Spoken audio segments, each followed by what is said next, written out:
Brought to you by Cape Cod 5. They're brought to you by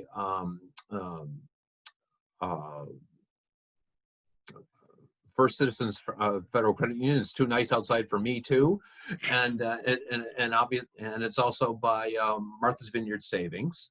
I want to remind you that if you've got a question, that you just use the chat feature down below. These things are being recorded, so just want to make you aware of that. And Ann, this is gonna be something a little bit different for our talks. This is, I believe, our 6th one, and I was talking with Ann. I made Ann the co-host, so she's going to be sharing her screen from her for her palatial abode. So so I'm actually going to turn it over to her so she can do her presentation. And Ann, I'm sure that a lot of you recognize her. She's been to Falmouth before. She's been in costume, generally speaking. She's been a whaling wife. She's been a Victoria Ewell. She also did one talk as Ann Barrett, talked about short skirts, oh my. So this is another time she gets to be Ann Barrett. So would you welcome Ann Barrett now that she's here? Hopefully I can stay here. I'd actually really love to be there. Because Falmouth is one of my favorite destinations, and my husband always comes with me to these events. This particular one, he doesn't come to everything, but he goes, "Oh, you're going to Falmouth? Yeah, I'll come too."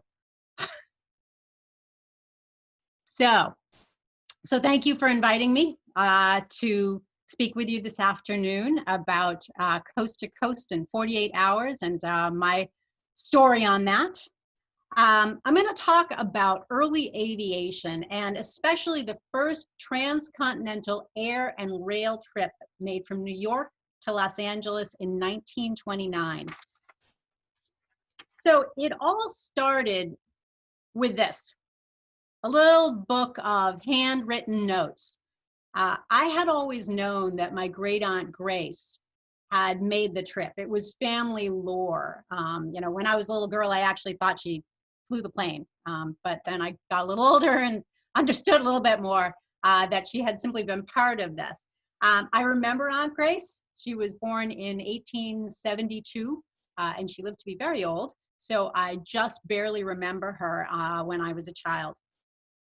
It wasn't though until some memorabilia passed to me that I realized that I had a story, and a story that really few, if any, other people had. And so I can pretty much guarantee you that the presentation and the story that you're going to hear this afternoon is one of a kind. You'll never hear it anywhere else, I don't think. I want to set the stage though a bit first, and talk about, before we start talking about the trip, and just talk a little bit about transportation in general in America to kind of, bring us up to the 1920s. At the beginning of the 19th century, only rivers, canals, and horse-drawn coaches, stagecoaches, and such were used for transportation. People most often used either ocean-going vessels along the coast, or they went by rivers and then began to develop canals, because quite frankly, America was very thickly forested, and it was hard to navigate, and the roads were rutted and they were in poor condition. Even at the time of the Revolution, travel on land was still very difficult. But then came the railroad. By 1840, there were over 2,800 miles of track, and this had grown to 30,000 miles by the time of the Civil War. Now, just after the Civil War, in 1869, the historic connection between the Eastern Railway and the Western Railway was completed with the ceremonial driving of a golden spike in Promontory, Utah.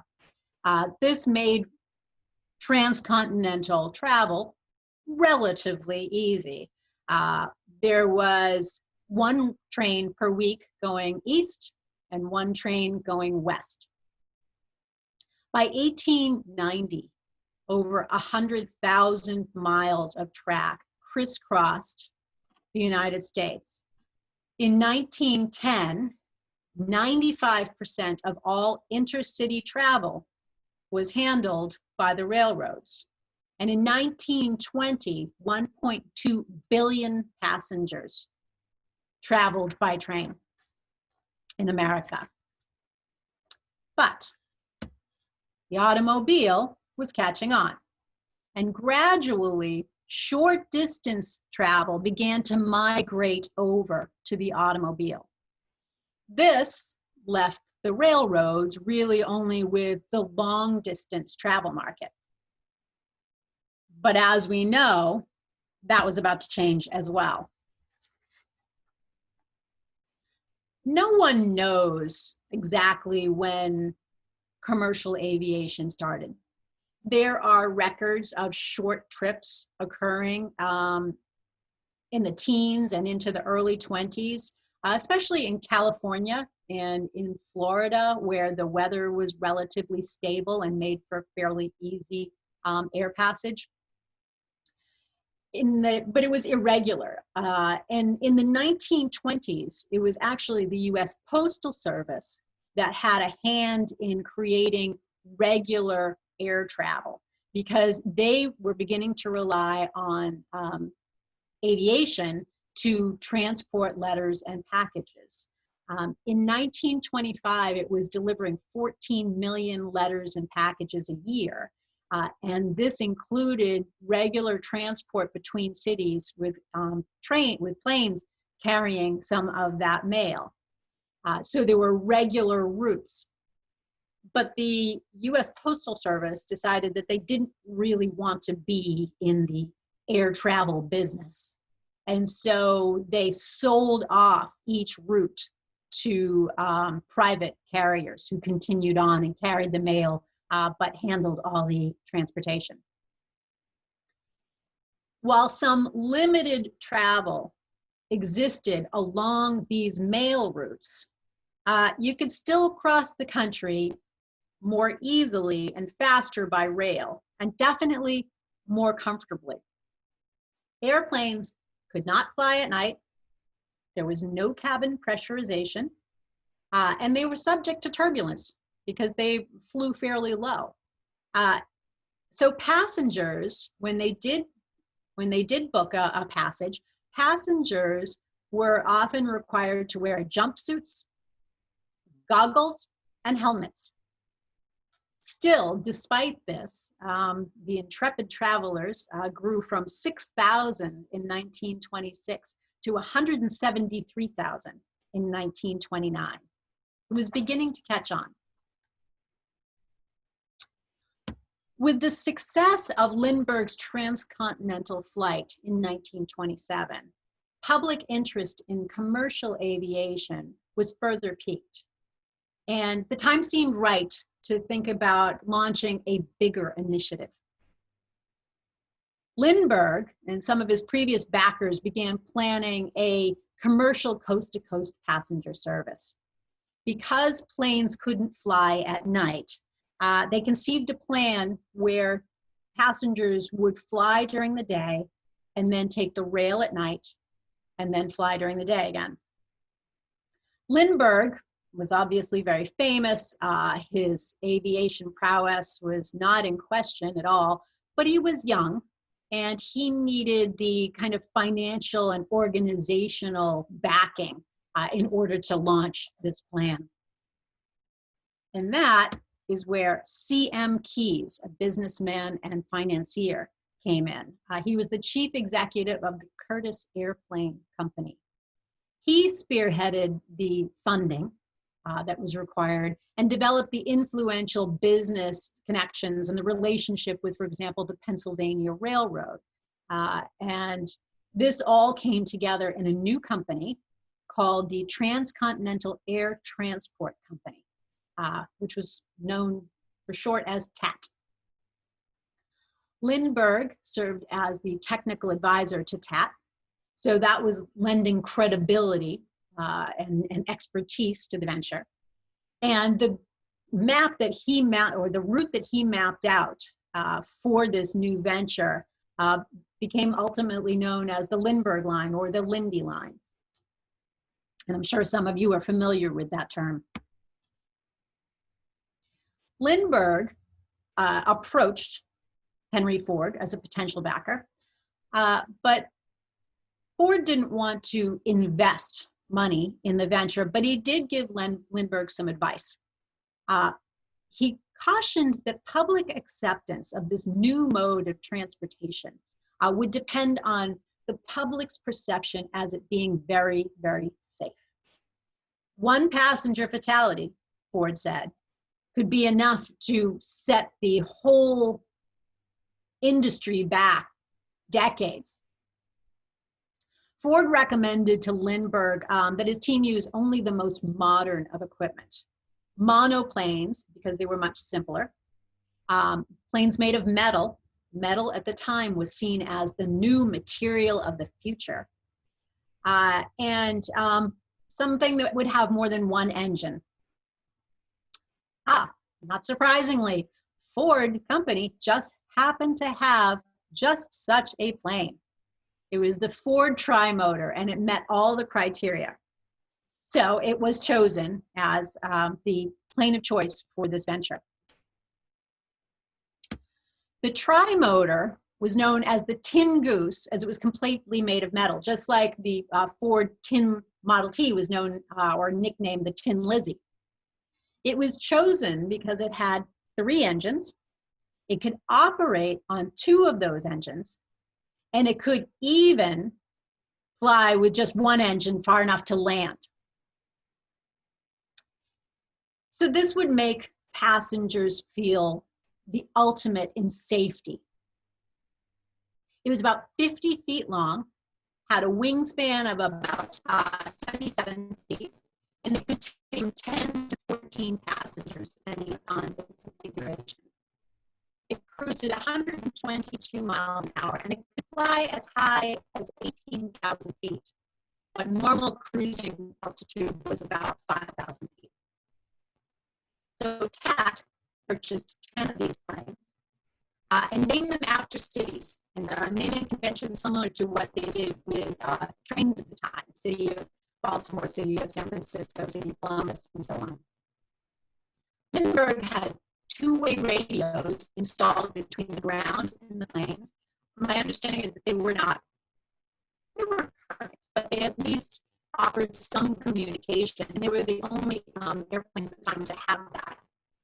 He was also instrumental in setting up a national system of passing weather information to pilots, so that pilots would know what they were flying toward, which was a new concept at the time. And it said that his plans really were kind of the basis for air transportation as we know it today. The planes carried enough fuel to go several hundred miles. However, the stops were planned much more tightly than several hundred miles for a couple of reasons. First of all, because you wouldn't want to press your luck and use up the last of your fuel before you were ready to land. But also, the sites were chosen with an eye to the future, vis-a-vis places that people would potentially want to fly to in the future. The eastern rail portion of the trip would be aboard the Airway Limited, owned by the Pennsylvania Railroad. Pennsylvania Railroad was actually also an investor in T.A.T.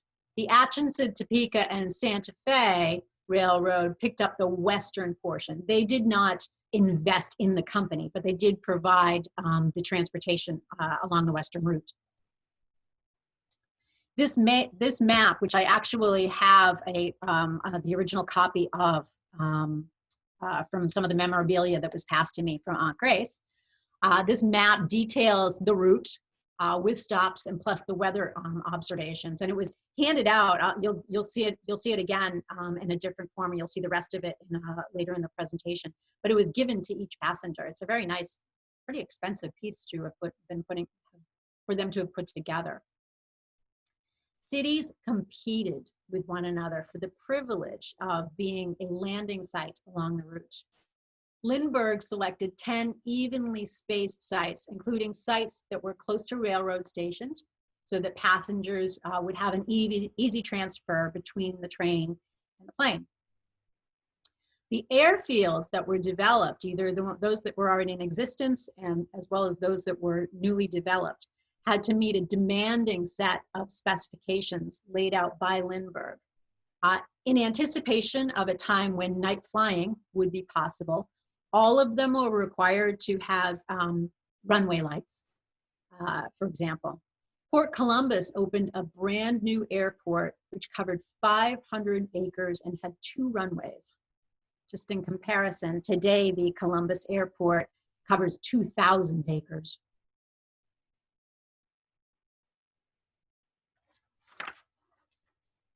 So just an example of how important it was for these cities to be selected as a stop along the way.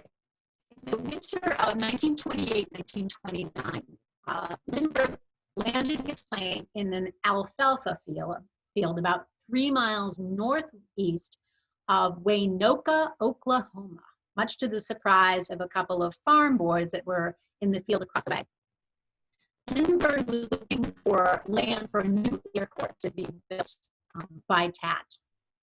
On March 3rd of 1929, an excited crowd of 4,000 people gathered at the Waynoka site to witness the groundbreaking ceremony and enjoy a big barbecue sponsored by the Waynoka Chamber of Commerce. And the picture you see here actually is of the hangar that I'm going to describe a little bit of in Waynoka.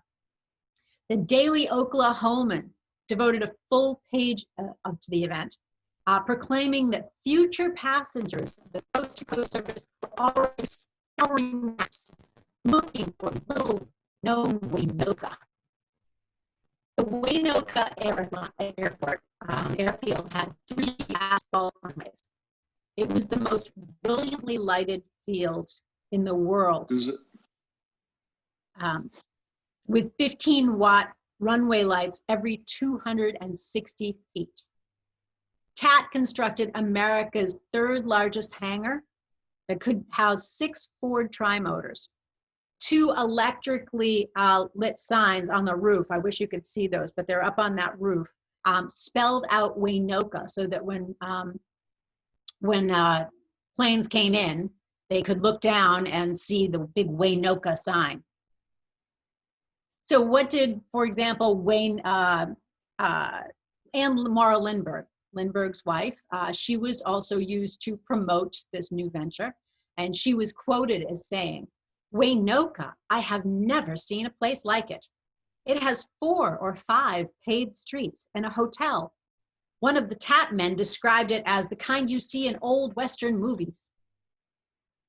The hotel is painted white with a large sign, baths, over the front door.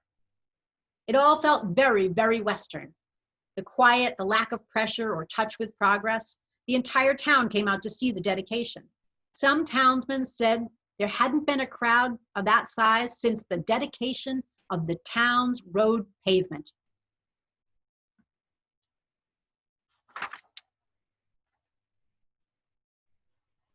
T.A.T.'s idea was to offer luxury unheard of in air travel, with cushioned seating, windows with velvet curtains, radios, lavatories, even a reading lamp and a cigar lighter and ashtray. It was a far cry from the goggles, helmet, and jumpsuit.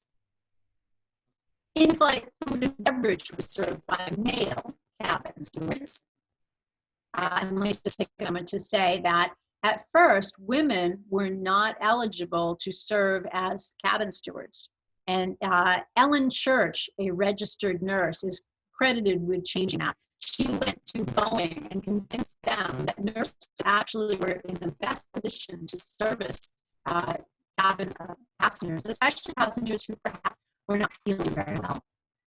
And so eventually, women began to serve as cabin stewards, and gradually airlines added them in until Pan American, Pan Am, was the last one to add women in 1944.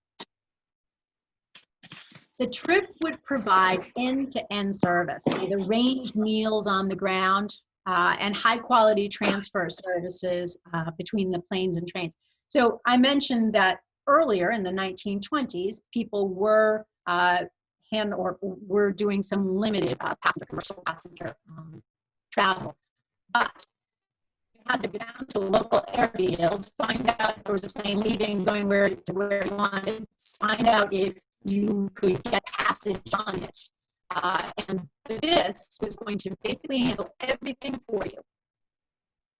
The trip cost was calculated by mile at 16 cents per mile, which made a one-way trip from New York to Los Angeles $350, which was more than half the cost of a new car at that time. In today's dollars, it would be about $4,000 one way. Passengers were limited to 30 pounds of luggage. So another quote from Anne Morrow Lindbergh, and you see there on the right, you can see the T.A.T Airbus, they called it. It was what was used to move the passengers between the rail and the planes.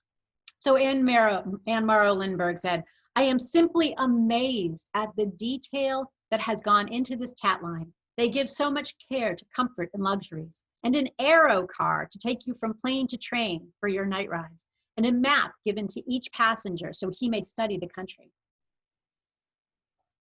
And here is that map that I have. So the image you see on this side, on this slide, is on one side of the map, and then if you flip it over on the other side, the other side is one I showed earlier, where there are all the stops and all the weather stations. The chance to be on the inaugural trip attracted over 1,000 applicants, of which 20 were chosen, including Grace.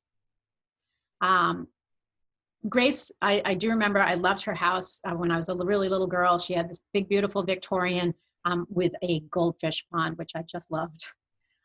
She had married into the fairly prosperous Morrill family, but her first husband had died when he was in his early 30s, and eventually she married a man named John T. Lifton. He was in the mid-20s. He was a member of the Massachusetts House of Representatives. Her brother Charles also worked at the State House. Did this affect her being chosen out of this 1,000? I don't really know. I never know, but it's possible.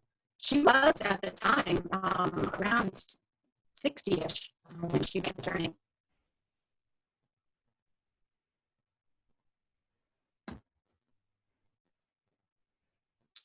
The fact that Grace was making sure made local headlines, as you can see here in the Report Daily News. The other passengers,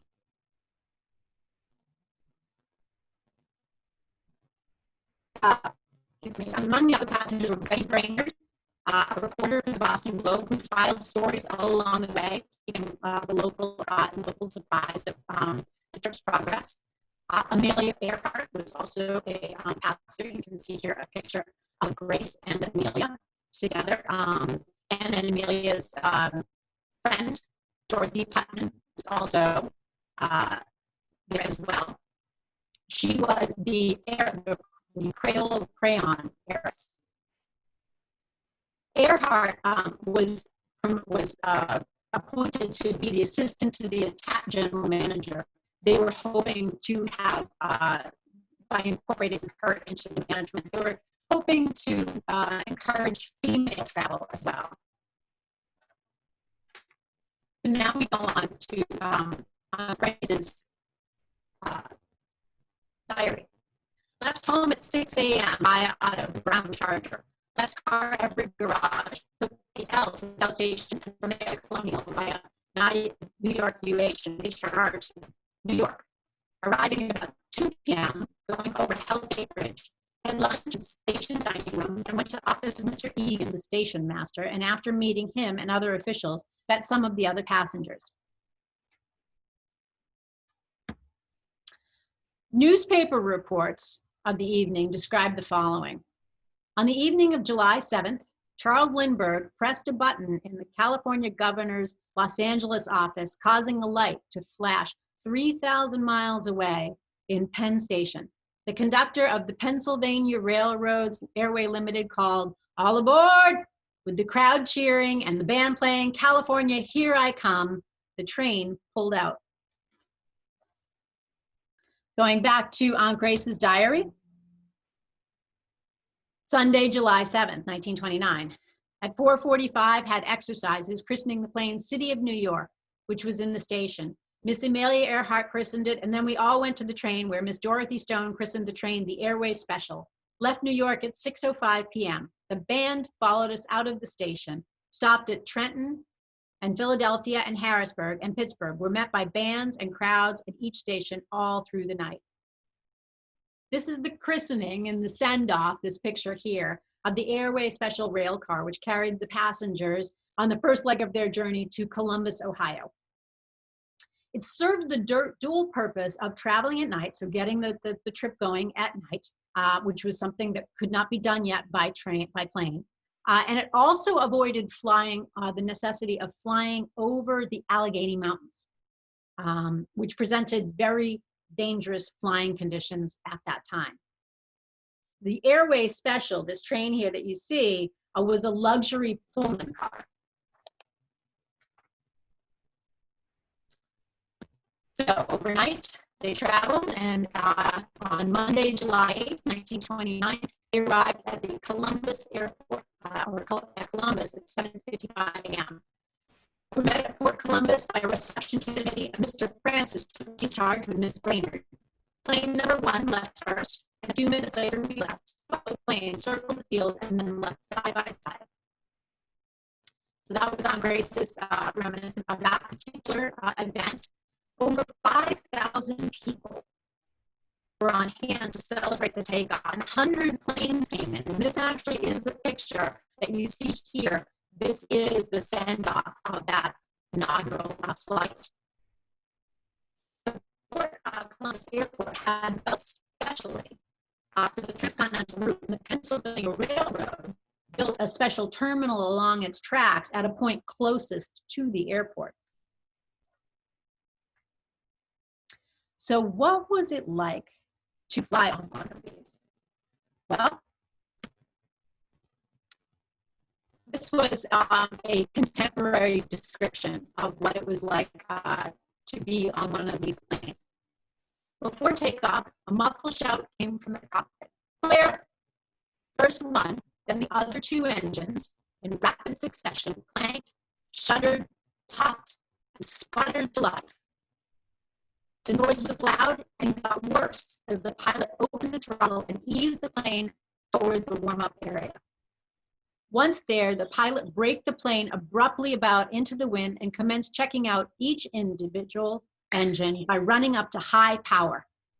The roar, merely unpleasant at first, became so deafening that the cabin attendant passed out balls of cotton for the passengers to stuff into their ears. A flare gun was discharged, and its green fireball, arcing up from the distant terminal building, signaled the all clear for takeoff. The plane began moving to a crescendo of noise and vibration. Bump, bump, the tail was up. A few more bumps on the 2 main wheels, and the craft was airborne. After a climb to an altitude of 2,500 feet, the plane leveled off. The engine noise decreased somewhat with the pilot pulling back on the throttle. Cruising at about 100 miles an hour, a westbound plane maintained a relatively low altitude in order to stay below the strong headwinds that were higher up. Going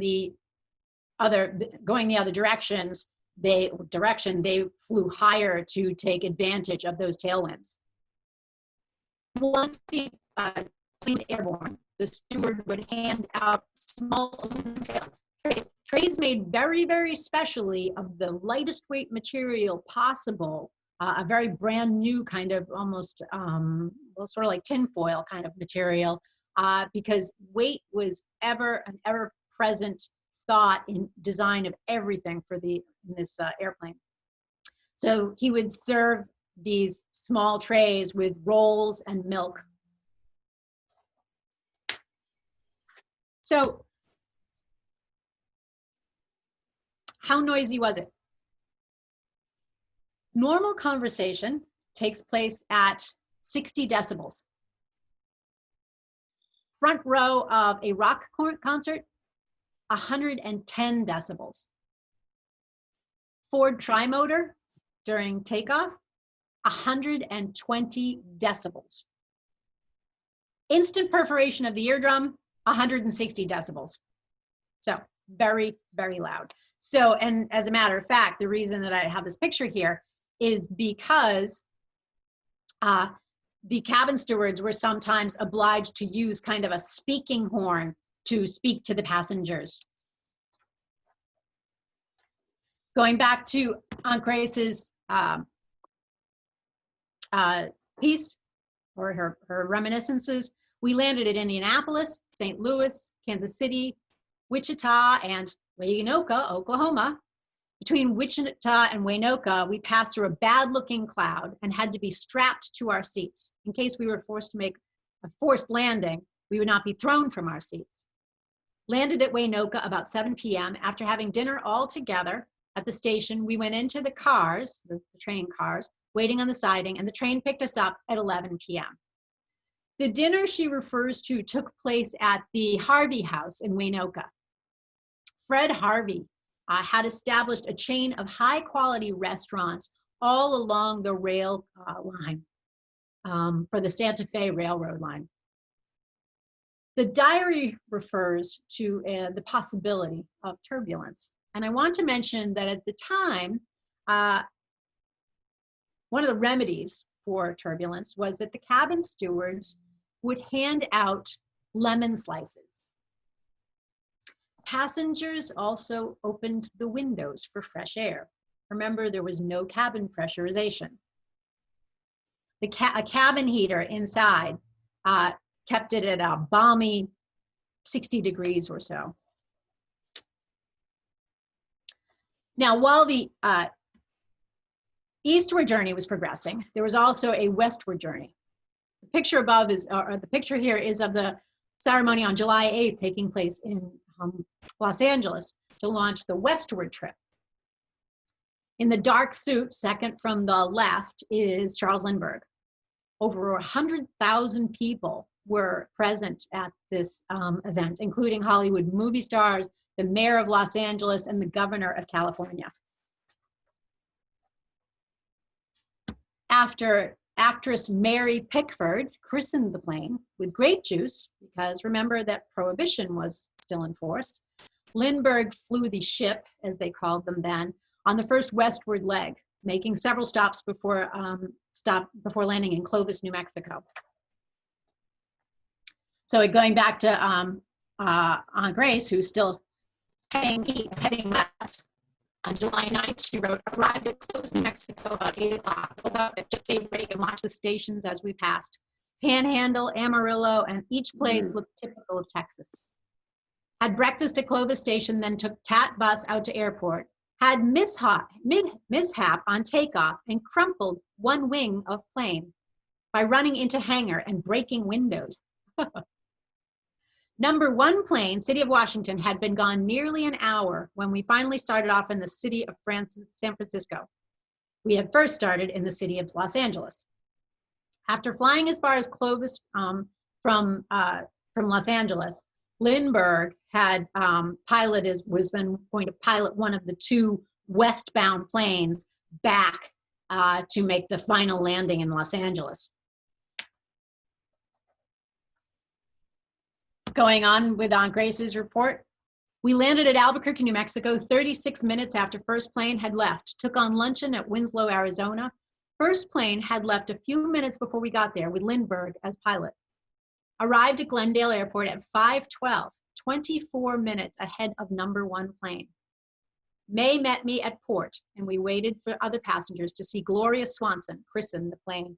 I think it must have been very interesting because if you noticed, Lindbergh left in the first plane and had a good hour or more lead time, and yet his plane came in almost a half an hour after the second plane that Aunt Grace was on. So I kind of would have loved to have been a fly on the wall about that one. Of course, the trip garnered more press at its successful completion. And here's just one of many newspaper articles heralding the arrival of speedy transcontinental travel. You can see in the left-hand column, train plane at West Goal. So this was a big deal. Aunt Grace received a certificate of flight, which I still have in my possession. The woman that she mentions, who was May Brady. She met May Brady out there. May Brady was from this area, the North Shore, but she had moved out to California.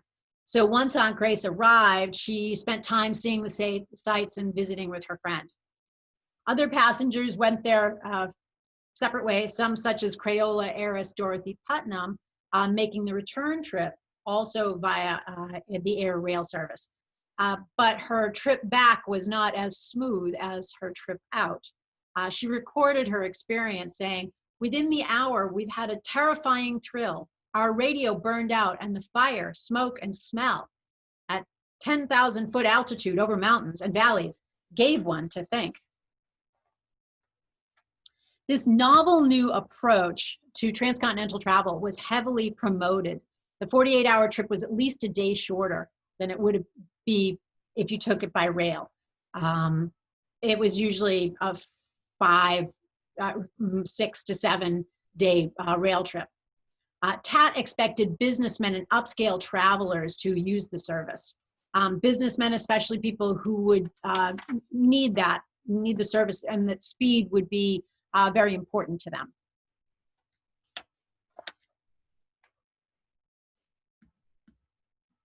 The new coast-to-coast service attracted movie stars, government officials, and other dignitaries. Each week, the Waynoka newspaper published a list of the week's passengers, including names like actor Lionel Barrymore and John Gilbert, reporter Ernie Pyle, and other luminaries like Will Rogers. In 1929, Parker Brothers introduced Aviation, the airmail game, reflecting the public's growing mania with commercial aviation. The game found 2 to 4 players to deliver mail to 12 cities between Boston and San Francisco. Red cards determined the destination, and the blue cards determined the weather conditions. The airplane depicted on these cards, and they're a little hard to see, but is actually the Spirit of St. Louis, even though the Spirit of St. Louis never flew mail. So what happened afterwards? Well, business was pretty good for a couple of months. But then, in September of 1929, the plane called the city of San Francisco, the plane that Aunt Grace had been on, crashed into a mountain in New Mexico in a thunderstorm, killing all passengers and crew. The public's perception of commercial aviation plummeted and bookings dropped overnight. T.A.T reduced fares to a fraction of what they had been. Then in October of 1929, another sort of crash, as we know, occurred, furthering their troubles. And while bookings began to rebound at the beginning of the following year, and they had also secured a U.S. Postal Service contract, which helped out some, they concluded that the air rail scheme just wasn't profitable. Even in the best of times, poor weather conditions forced passengers to sometimes continue on with the train, earning T.A.T the nickname "Take a Train." In October of 1930, T.A.T merged with Western Air Express, which became Transcontinental and Western Air, which eventually became TWA. And that same month, planes began to make the entire coast-to-coast trip in 36 hours, even with a night stopover. And that time was very soon after reduced to 24 hours. Even with its bumpy start, though, commercial aviation was here to stay. With the Boeing DC series introduction in the mid-30s, air travel became more comfortable because there was a significant reduction in vibration and noise And also because they could fly at higher altitudes, there was less turbulence. Travel was gradually gaining in popularity by air. And it was still, though, the purview of the wealthy and those in business and others where that kind of cost would be absorbed. As air travel increased, so due to the competition between carriers. In this poster, you see that TWA is capitalizing on the groundbreaking coast-to-coast in 48 hours passage, because they were their predecessor was T.A.T. Air travel was popular with Hollywood celebrities, but film studios often put clauses in actors' contracts prohibiting them from flying, especially while they were filming a movie. By the 1930s, though, studios realized that this rule was impossible to enforce, and they began to recognize the economic value of flying stars around the country to promote their movies so that people would flock to the movie theaters. More politicians, too, were taking to the air. In 1932, New York Governor Franklin Delano Roosevelt flew an American Airways Ford Trimotor to Chicago, where he accepted his party's nomination for the president, to be president, and delivered his New Deal speech. And during World War II, President Roosevelt flew to meet the Allied leaders at Casablanca. One of the most famous frequent flyers was Eleanor Roosevelt. She crisscrossed the country all through the 1930s, promoting her ideas and her husband's agendas. From 1932 to 1938, the number of passengers more than doubled, from 500,000 to almost 1.2 million. But air travel still represented less than 10% of all distance travel compared to rail service, and it would be years and years before it caught surpassed rail service. So although T.A.T Air Rail Line only really lasted for about 18 months, historians agree that it served as an important bridge between rail service that the public had been comfortable with and had been using for decades, and this new dawning of commercial aviation. And now I just wanted to share with you a little video.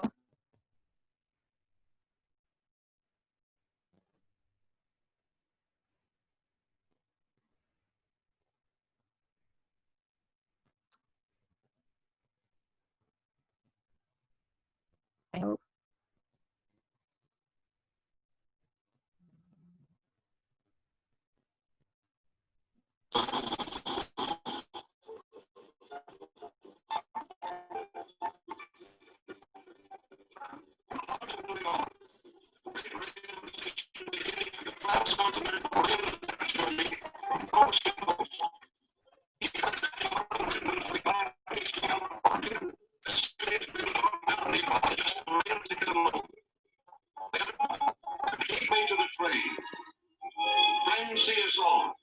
There's a new kind of spirit in the air each day when this train departs. It's like those moments before a smart deluxe liner set sail for Paris and the Riviera.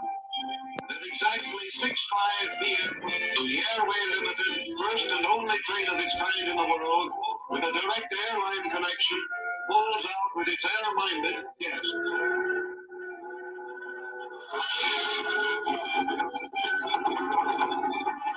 From New York to Columbus, Ohio, dinner, bedtime, breakfast, morning, and then, a few minutes later, the Airway Limited pulls into Port Columbus, where our first day's flying will begin. At each of these air terminals, we find unexpected comforts and conveniences, beautifully appointed restrooms, and courteous attendants who look after our traveling needs.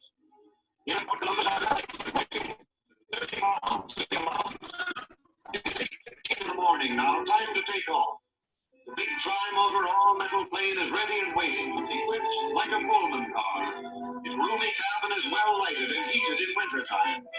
Seated in our comfortable chairs, We are all set now to see America best.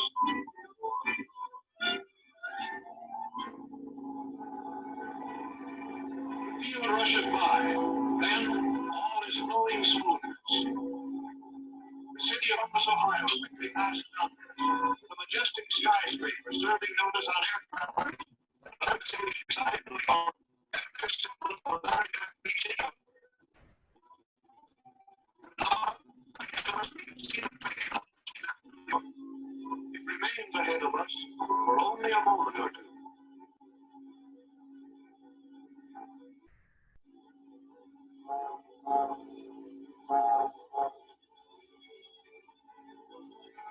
We are on our first hop to Indianapolis, 180 miles to the west, less than 2 hours by air. The courier is looking after our company. Souvenir maps are spread before you. You begin to look for familiar landmarks.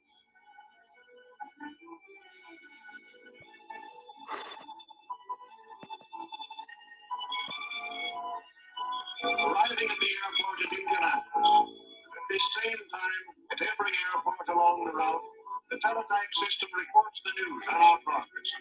Here at the general office, they read the flash of our arrival. So through the day, mile after mile, our plane is watched, reported on, prepared for our next stop, which now will be St. Louis, 232 miles away. 2 hours later, nearing St. Louis, we see the Missouri and Mississippi rivers joining into one. Then a long, smooth glide to a landing, to another 15-minute pause in our journey westward. We're taking this trip in the wintertime. As a matter of fact, it is 8 below zero as most of these scenes are made. But modern air travel is a year-round accomplished fact. And airliners nowadays are as snug and comfortable as your own private yacht. Here at St. Louis, you step out into a small ground. I would order to be inspected as additional fuel over the water. Each office, incidentally, looked after as carefully as a fine watch. And after being in use for a specified number of hours, each motor is completely overhauled by a corps of experts working under the supervision of Colonel Lindbergh.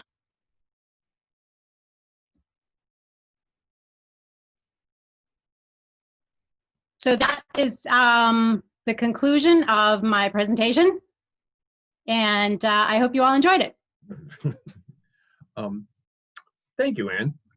Now, if you got any questions, we got the chat feature there. And how many planes did they ultimately have to board? I know there's one flight, but they obviously, how many planes did they ultimately get on? Well, basically, you left at night on the from New York on a train, and then landed, got to, and then the next day you flew all day, and then the next night you took a train, and then the next day you flew and landed in Los Angeles. So it was basically 2 days of flying and 2 nights of rail. And your aunt was picked just by kismet, or I mean, I know she had some credentials there, and she married well, but yeah, you know, I as I said, I don't know why she was chosen. I really don't. You know, was there some influence? Possibly, you know, because her brother did work at the State House, and her husband was, you know, State of Representatives. I mean, maybe also she had money. Maybe some people applied and didn't have the money, because I imagine, you know, she had to pay a hefty amount of money. So I don't know. And unfortunately, there's no one, as I'm sure everybody has experienced sometimes. I know my mom used to say this too. It's like, and I can't ask anybody now. Yeah. All right. Any other questions? I want to thank everyone for taking the time today, and thank you very much for doing this. I know we love having you down in Falmouth. By the way, Ann was supposed to be in Falmouth back in April, appearing as the very first female candidate running for president, Belva Lockwood, in 1884. And Ann told me yesterday that she is still willing to appear in Falmouth before this November election, either virtually or in person. So hopefully one of these days we can be unsequestered and do this in person. But if need be, Belva will be appearing in Falmouth in some form or fashion. So I appreciate that for Ann, by Ann, to do that. Our next talk is Wednesday night at 7. We also have one Thursday night at 7. And thank you very much for doing this. Everyone, thank you very much for joining us. Stay safe, everybody. Enjoy the rest of your weekend. Thank you very much for doing this. And thank you so very, very much. Thank you, everyone. Thank you for the opportunity.